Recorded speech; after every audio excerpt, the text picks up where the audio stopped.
देखिए, जब यज्ञोपवीत संस्कार, जनेऊ संस्कार होता है, तो हमारे भोजपुरी के क्षेत्र में एक बहुत ही सुंदर गीत गाया जाता है कि अरे अहुआ हो पापा, कौन पापा अपना संपत्तिया में ताला लाओ। अरे आहुआ हो पापा, कौन पापा अपन संपत्तिया में ताला लाओ। काहे कि अरे आवो तबाणी कौन फूफा, तोहर संपत्तिया सब चोराई भगिए हो।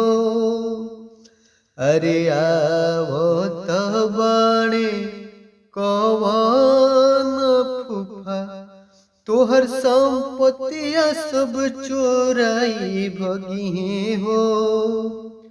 अरे आहू आहू चाचा, कौन चाचा अपना सारी घर में ताला लाओ।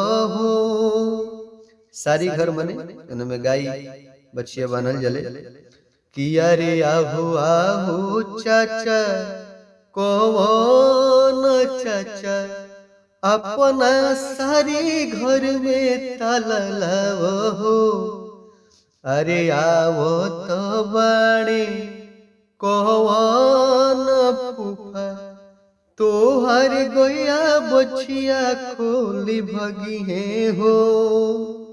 बड़ा सुंदर और हंसी ठिठोली वाला गीत बा कि आवत हुई है, अरे आवत बाणे कौन फूफा, तोहर गोया बछिया चुराई भगिए हो।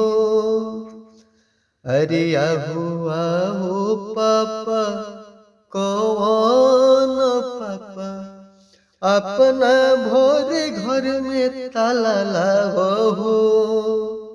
अरे आवो तबाणे ई चोरवा फूफा, तोहर सब चीज चोराई भगिए हो।